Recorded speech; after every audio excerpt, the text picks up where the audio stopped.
Cristianismo y ciencia. Bienvenidos a Cristianismo y Ciencia. ¿Te has preguntado por qué, a pesar de que existe evidencia clara en contra de la teoría evolutiva, esta continúa afirmándose como un hecho? Quizá has escuchado a algunos referentes apologéticos sostener que la evolución es teológicamente neutral y que no socava en nada el mensaje de los evangelios, que se trata simplemente de ciencia y, por ello, no entra en la categoría de religión.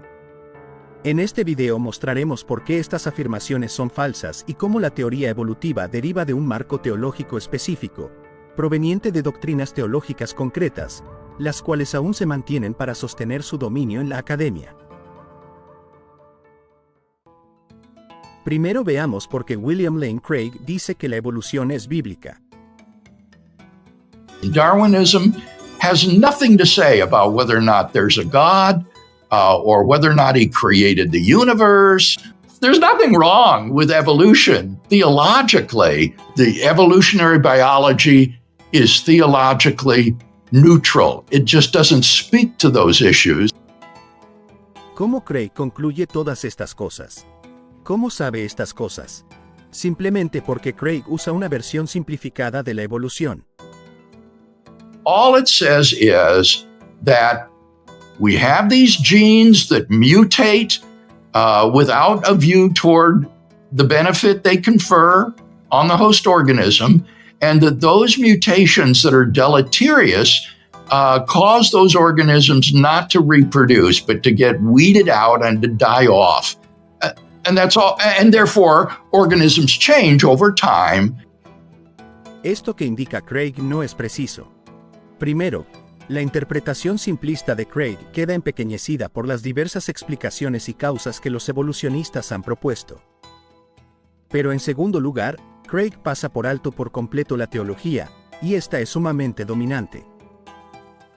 La teología puede influir en múltiples ámbitos, en las calificaciones académicas y en las cartas de recomendación, en los procesos de admisión, graduación y nombramientos, y en las publicaciones, determinando qué líneas de investigación son permitidas y cuáles no. También moldea la cultura académica en general, así como las causas y explicaciones que se consideran aceptables al formular hipótesis, especialmente dentro de la teoría evolutiva.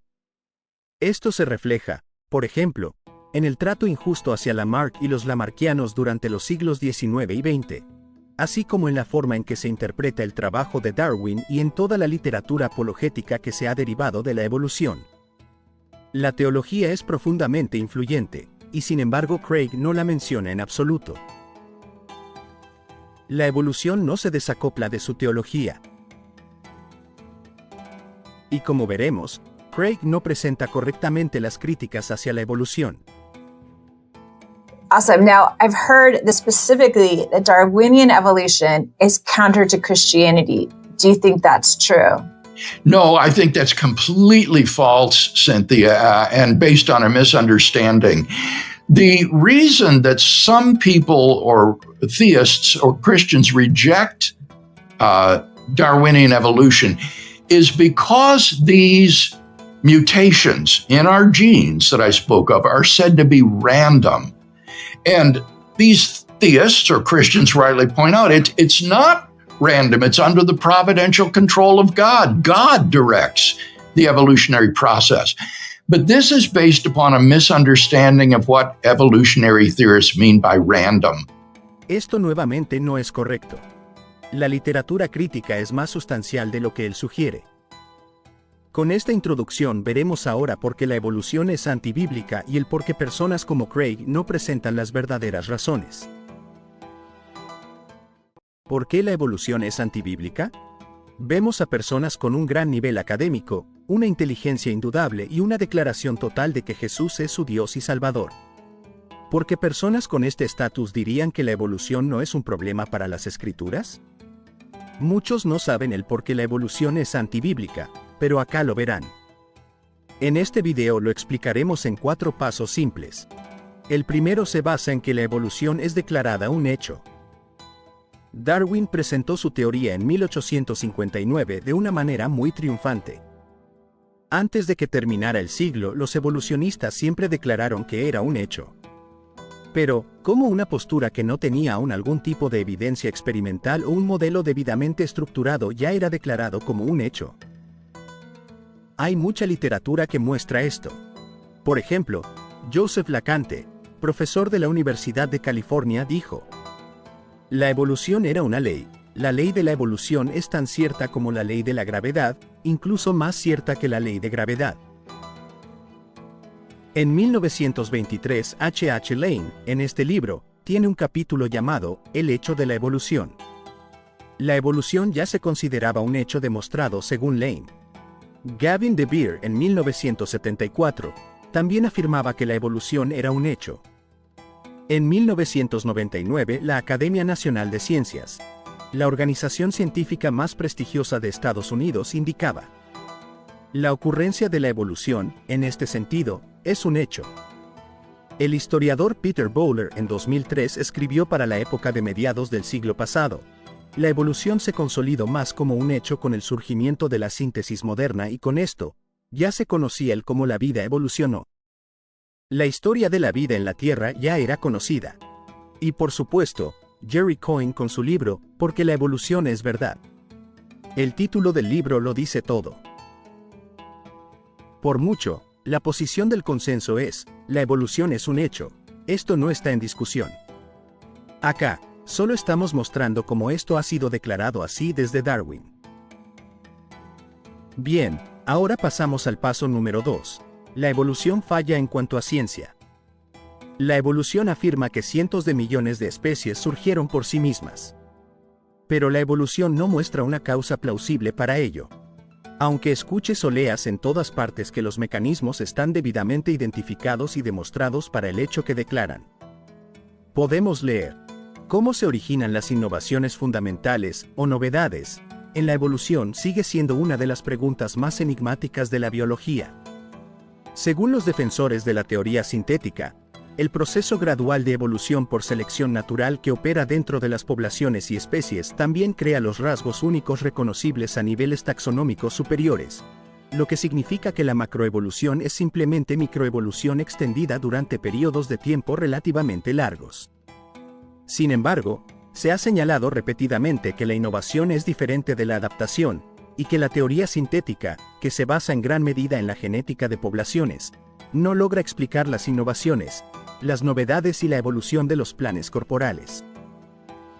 El árbol de la vida está siendo enterrado educadamente, dijo Michael Rose, biólogo evolutivo de la Universidad de California en Irvine. Lo que se acepta menos es que toda nuestra visión fundamental de la biología necesita cambiar.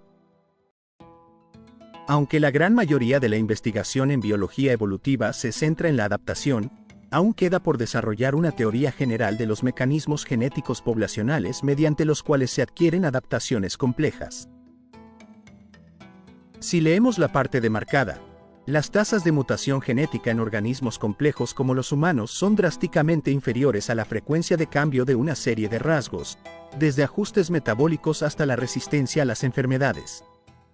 La rápida aparición de la variedad de rasgos es difícil de explicar únicamente mediante la genética clásica y la teoría neodarwinista. Fin de la cita. Como leímos, incluso en las tasas de mutación no funciona la teoría.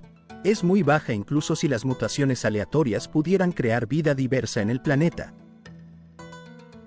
Este otro nos indica: la evolución del patrón corporal en la naturaleza sigue siendo en gran parte desconocida. Este breve panorama indica que la agenda de problemas asociada con la síntesis moderna es extensa. Fin de la cita. Se nos indica un problema de agenda, es una frase interesante, ya que se refiere a una lista de problemas extensa con la teoría evolutiva. La biología evolutiva contemporánea comprende un panorama plural de múltiples marcos conceptuales coexistentes y voces intensas que discrepan sobre la naturaleza y el alcance de la teoría evolutiva. Los evolucionistas discuten porque no tienen una explicación convincente. No tienen una causa plausible. Como vimos en el video sobre mutaciones adaptativas, y si aún no lo has visto, en la esquina superior te dejo el enlace, estas mutaciones han sido observadas en un amplio rango de organismos. Es decir, se trata de mutaciones dirigidas que no ocurren de forma indiferente a las necesidades del organismo, sino en respuesta a ellas, lo cual contrasta directamente con lo que la teoría evolutiva requiere. En Wikipedia podemos leer algo muy interesante. Los científicos siguen debatiendo sobre explicaciones o mecanismos específicos que intervienen en casos específicos de la evolución, pero el hecho de que la evolución ha ocurrido y sigue ocurriendo es indiscutible. Es decir, no importan los problemas, sigue y seguirá siendo un hecho. Todo lo que presentamos hasta ahora no importa. Entonces, hemos visto cómo la evolución ha sido aclamada como un hecho incluso antes de contar con evidencia sólida.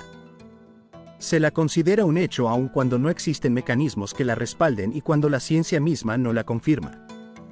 A pesar de todas estas inconsistencias, sigue siendo presentada como un hecho. Entonces, ¿qué es lo que realmente está sucediendo aquí? Lo que realmente ocurre, lo que da esa certeza a los evolucionistas, es que está impuesto teológicamente. Este será el tercer punto. Si regresamos al libro de H. Lane de 1923 podemos leer: pero la teoría de la selección natural de Darwin ha resultado inadecuada para explicar todos los hechos y fenómenos de la naturaleza a los que se ha aplicado. Su suficiencia como explicación ha estado bajo cuestionamiento por parte de los círculos científicos casi desde el momento mismo de su publicación en 1859. Y continúa. Pero debe entenderse que la teoría de Darwin y todas las demás que se han propuesto como explicación del método de la evolución pueden resultar inadecuadas o incluso incorrectas sin que ello afecte en lo más mínimo la validez de la idea evolutiva en sí misma. Y es justo lo que habíamos leído anteriormente en Wikipedia un siglo después. Los científicos siguen debatiendo sobre explicaciones o mecanismos específicos que intervienen en casos específicos de la evolución, pero el hecho de que la evolución ha ocurrido y sigue ocurriendo es indiscutible. Por tanto, es claro que la ciencia no interesa acá. Algo más ocurre en la mente de los evolucionistas y claramente no es ciencia. Si los evolucionistas aún siguen discutiendo sobre los mecanismos, ¿cómo pueden saber que la evolución es un hecho? ¿Cómo lo sabían desde Darwin? Si el mecanismo es desconocido, ¿cómo saben que es un hecho? Si no hay una causa plausible. Leamos la lógica de Darwin. No tenemos más razón para creer que los huesos similares en la mano de un hombre, el ala de un murciélago y la aleta de una marsopa estén relacionados con condiciones de vida similares. Aquí Darwin está aplicando un argumento en favor de su teoría. Sin embargo, se trata de una declaración curiosa. Para que quede claro a qué se refería Darwin, pongámoslo de forma simple. Un patrón de hueso similar se encuentra en especies con diferentes condiciones de vida. Darwin presentaba este tipo de argumentos como evidencia de la evolución. Veamos otro ejemplo. No podemos creer que los huesos similares en el brazo del mono, en la pata delantera del caballo, en el ala del murciélago y en la aleta de la foca sean de utilidad especial para estos animales. Podemos atribuir con seguridad estas estructuras a la herencia. Aquí, el argumento de Darwin es que la estructura ósea no puede ser especializada ni ajustada específicamente a cada organismo. Él observa patrones óseos similares presentes en especies que viven bajo condiciones de vida muy distintas. Además, posteriormente afirma con confianza que esta similitud constituye evidencia de la evolución, al sostener que dichas estructuras pueden atribuirse con seguridad a la herencia. Pero la pregunta es, ¿por qué? ¿Por qué atribuirlo a la herencia? Si la evolución fuese cierta, pudo haber producido sistemas óseos adaptados y especializados. Después de todo, según los teóricos, la evolución creó toda la vida. Veamos otro ejemplo. ¿Por qué se habrían creado huesos similares para formar el ala y la pata de un murciélago, utilizados como están para fines tan totalmente distintos? Se trata del mismo argumento, estructura ósea similar, pero condiciones, aplicaciones o propósitos distintos. Una misma estructura básica es empleada tanto para volar como para caminar. La diferencia es que, en esta ocasión, el argumento se presenta en forma de pregunta retórica. ¿Por qué se habrían creado? Podemos notarlo claramente al repetirla. ¿Por qué se habrían?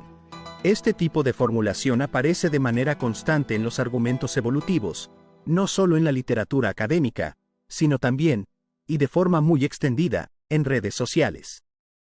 Vean cómo se repite el mismo argumento más de 100 años después. Muy finas, sustentadas por un sistema capilar. Todas estas alas son diferentes. ¿Y cómo se explica esto? Bueno, desde la biología es bastante sencillo. Todos estos grupos han adquirido la capacidad de volar de forma independiente y por eso tienen estructuras diferentes que dependen de los rasgos y limitaciones de sus cuerpos. Y es una relación de causa-efecto, porque estas limitaciones y rasgos de sus cuerpos dependen de quiénes son sus ancestros. Los pterosaurios, los escanocerapterígidos, las aves y los quirópteros tienen ancestros con endoesqueletos, con esqueletos óseos, y por lo tanto la sustentación del vuelo está formada a partir de estructuras generalmente óseas y membranosas. Mientras que los insectos no tienen esto. Forman sus alas a partir de exoesqueleto y no están sustentadas por huesos, porque efectivamente no tienen huesos. Por tanto, ¿qué es lo que pasa? Vemos un patrón donde diferentes grupos alcanzan la misma solución, pero con estructuras fundamentalmente distintas. Esto es lo que se espera si la evolución es real, ya que están desarrollando la capacidad de volar de manera independiente los unos de los otros. No se pueden comunicar ni pueden intercambiar partes entre sí. ¿Pero acaso esto tiene algo sentido en el creacionismo? Pues no lo tiene. Es decir, para empezar, dentro del creacionismo, ¿cómo es que el creador de creadores no pueden haber usado diferentes partes y haberlas compartido entre sí? ¿Por qué usan diferentes partes y no las mismas partes? ¿Por qué no vemos un murciélago con alas de ave, por ejemplo? ¿O un pterosaurio con alas de insecto? Un creador inteligente podría perfectamente hacer esto. Y esto lo sabemos porque nosotros creamos de esta manera. Reusamos partes, diseñamos nuevas partes a partir de antiguas máquinas completamente distintas, intercambiamos piezas constantemente. Si esto lo puede hacer un diseño inteligente como somos nosotros, ¿cómo es que no vemos esto en la naturaleza? Si esto fuera así, deberíamos ver estas cosas. Por ejemplo, murciélagos con alas de aves, pero no vemos esto. Esto es porque el creacionismo no puede explicar esto. Al fin y al cabo, el creacionismo es eso. Es mera casualidad. Es mera casualidad dentro del creacionismo que las alas tengan esta distribución de características, esta distribución de estructuras y no otra completamente distinta e igual de posible bajo la magia creacionista. Por lo tanto, el creacionismo es mera casualidad y todo es por mera casualidad. Como pudimos constatar, más de 100 años después, el mismo argumento se sigue utilizando. Este argumento es fácilmente refutable, pero eso lo dejaremos para otro video. Pero como adelanto, la ingeniería se basa en física aplicada y necesidades según sea la intención. No intercambias partes sin más. Algo muy importante que espero que hayan notado. Darwin afirmaba que utilizar la misma mecánica ósea para distintos propósitos no tiene sentido desde una perspectiva de diseño. Sin embargo, en el extracto que vimos se nos indica lo contrario, que usar rasgos distintos para cumplir un mismo propósito tampoco lo haría un diseñador. Es decir, la explicación evolutiva termina funcionando tanto para X como para no X. En consecuencia, no existe un criterio claro que permita refutarla. Cualquier resultado es reinterpretado como compatible con la teoría. En ese sentido, el argumento se vuelve infalsable. Entonces, la pregunta clave es, ¿por qué esta pregunta retórica es utilizada con tanta fuerza como evidencia de la evolución? Veamos ahora cómo Darwin lo explica. Podemos leer: ¿cuán inexplicables son los casos de homologías seriadas según la visión ordinaria de la creación? La forma en que Darwin se refiere en esta cita a la creación es lo que conocemos hoy día como creacionismo. Según Darwin, esto no tiene sentido desde la creación. Dios no crearía de la forma en que se encuentra la vida. Es un argumento contra el creacionismo. Dios no crearía así, por tanto, la única opción es que debieron evolucionar. Veamos otro ejemplo de ese mismo extracto. ¿Por qué los sépalos, pétalos, estambres y pistilos, en cada flor, aunque estén adaptados para propósitos tan distintos, están todos construidos según el mismo patrón? Nuevamente, el mismo argumento. Y formulado de forma retórica. Esto es un argumento teológico, no científico. Justo como ya vimos. ¿Cuán inexplicables son los casos de homologías seriadas según la visión ordinaria de la creación? Esta es la fuerza del argumento. Es un argumento contra el creacionismo, contra Génesis. Dios no pudo crear las especies, por tanto, deben haber evolucionado. El libro de Darwin está plagado de afirmaciones religiosas. Hasta ahora solo hemos visto un poco de ello. Pero, esto no ha cambiado desde Darwin en absoluto. Volvamos ahora a la obra de H. Lane, de 1923, en el capítulo nuevamente de El hecho de la evolución. Allí leemos: el estudio intensivo de la adaptación ha servido para dejar claro, más allá de toda posibilidad de contradicción, que la adaptación perfecta rara vez, si es que alguna vez, se encuentra en la naturaleza. La idea de que un órgano es lo mejor posible para el uso que puede hacerse de él puede demostrarse falsa en innumerables casos. Y más adelante continúa: así, el ojo de los vertebrados fue un tema predilecto de discusión en este punto. Pero la verdad es que, como mecanismo para recibir y registrar imágenes del mundo externo, es tan imperfecto como lo sería una cámara que un fabricante intentara vender, ya que nadie podría encontrar compradores para un producto imperfecto. Cualquier especialista en ojos puede señalar numerosas formas en las que la estructura del ojo, maravilloso como es, podría mejorarse para cumplir mejor su función asignada. Detengámonos un momento aquí. Es llamativo el uso del término función asignada, porque introduce, de forma implícita, un lenguaje teleológico. Pero más allá de eso, notemos el peso del argumento que se está construyendo. Más adelante leemos: para estar perfectamente adaptado a su función particular, cada uno debería tener su propio plan estructural particular. ¿Les suena familiar? ¿No les recuerda exactamente a lo contrario de lo que vimos en el extracto de video anterior sobre el vuelo? Como ya vimos, el razonamiento cambia según convenga. Se argumenta en contra usando X, y también usando no X. Acá podemos leer: y, sin embargo, un examen de las extremidades de una tortuga, un oso, un caballo, una ballena, un mono, un ave, un murciélago y un topo revela el hecho de que todas ellas están construidas según el mismo plan fundamental. En esencia, el argumento es el mismo. Arthur Lindsay, en 1952, escribió: si la creación especial fuera la fuente de los muchos tipos de seres vivos, ¿sería razonable suponer que cada uno tendría el mejor equipamiento posible para su modo de vida?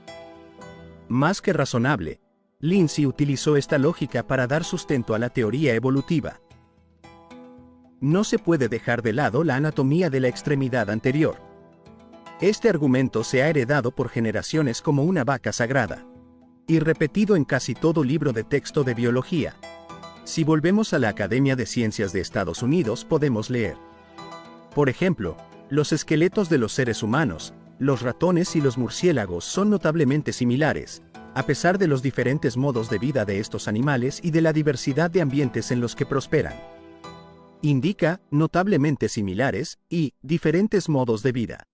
Exactamente el mismo argumento. Si leemos a Stephen Jay Gould, la imperfección de la naturaleza revela la evolución. Pero la perfección podría ser impuesta por un creador sabio o evolucionar mediante la selección natural. De hecho, eso es falso. No hay evidencia de que la selección natural pueda lograr tal cosa. Pero continuemos. La evolución queda expuesta en las imperfecciones. ¿Por qué una rata corre, un murciélago vuela, una marsopa nada? Y yo escribo este ensayo con estructuras construidas a partir de los mismos huesos. Nuevamente, la pregunta retórica revela la metafísica detrás. Un ingeniero, empezando desde cero, podría diseñar mejores extremidades en cada caso. ¿Por qué todos los grandes mamíferos nativos de Australia son marsupiales? Los marsupiales no son mejores ni están idealmente adaptados para Australia. Muchos han sido desplazados o eliminados por mamíferos placentarios. Esta línea de argumentación fue muy influyente en el siglo XIX, especialmente con Darwin y los evolucionistas posteriores. Básicamente sostenía que, cuando nuevas especies eran introducidas en una región, las especies nativas tendían a ser desplazadas o eliminadas. Este fenómeno era considerado una fuerte evidencia a favor de la evolución. ¿Por qué? Porque, desde la perspectiva de un diseño divino directo, se esperaría que Dios hubiera personalizado a cada especie de tal manera que todas estuvieran perfectamente adaptadas a su ambiente o nicho ecológico. El hecho de que especies introducidas pudieran superar a las nativas parecía contradecir esa expectativa y reforzar la explicación evolutiva basada en competencia, adaptación y selección natural. Si leemos a Richard Dawkins en su libro El relojero ciego, cada célula fotorreceptora está, en efecto, cableada al revés. Presumiblemente al menos cierta atenuación y distorsión. Claramente un argumento basado en imperfección. Pero, ¿por qué eso prueba la evolución? Porque refuta el creacionismo, asumiendo una doctrina sobre Dios. Dawkins hace un argumento similar usando el nervio laríngeo recurrente.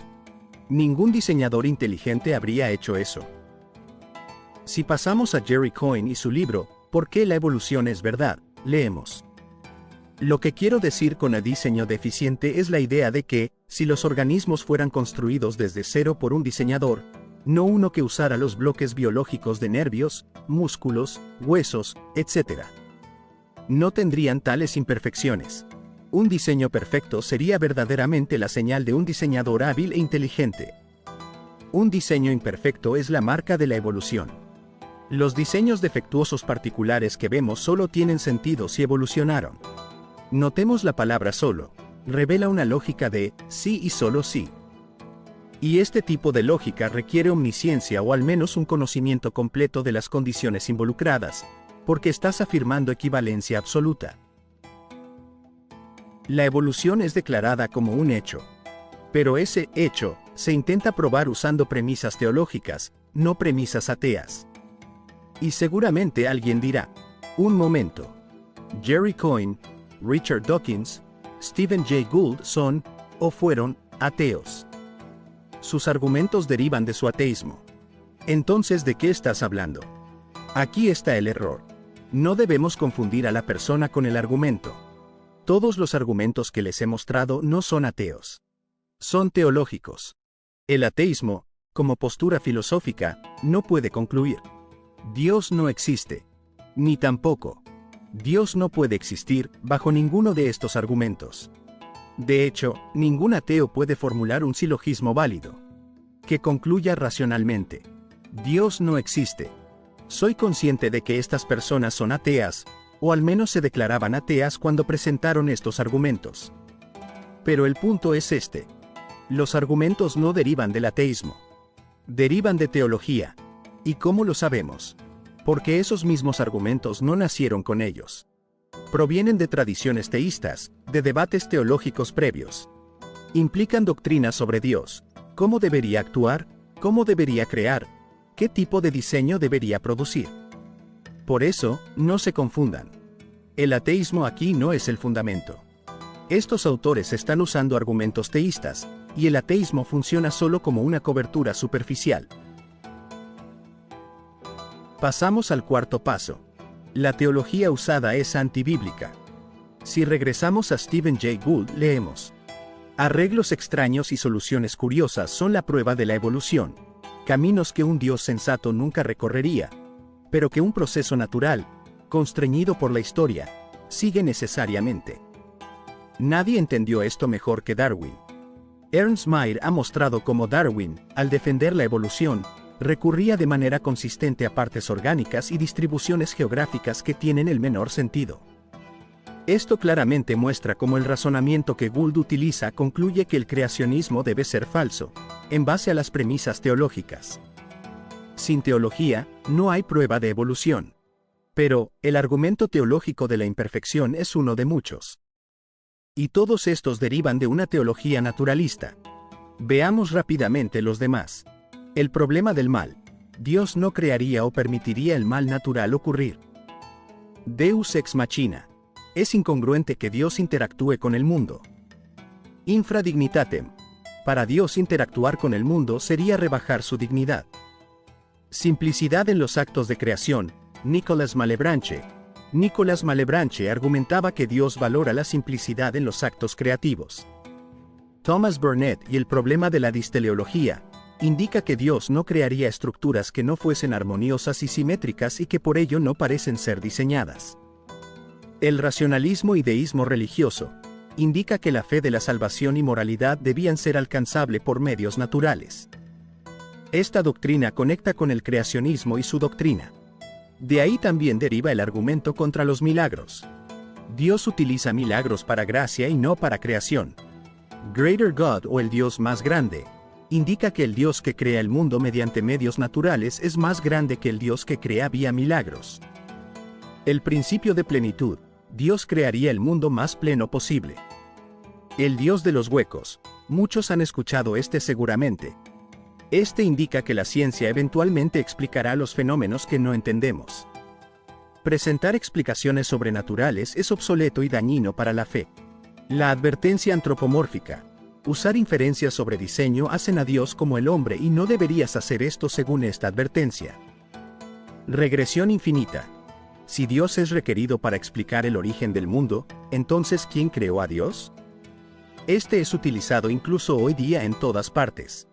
Utilitarianismo: indica que todas las creaciones divinas deberían estar perfectamente adaptadas. La necesidad intelectual: apelar a lo sobrenatural detiene el avance de la ciencia. Otro muy utilizado. Así, tenemos 14 tradiciones teológicas que, según estas, demandan orígenes naturalistas.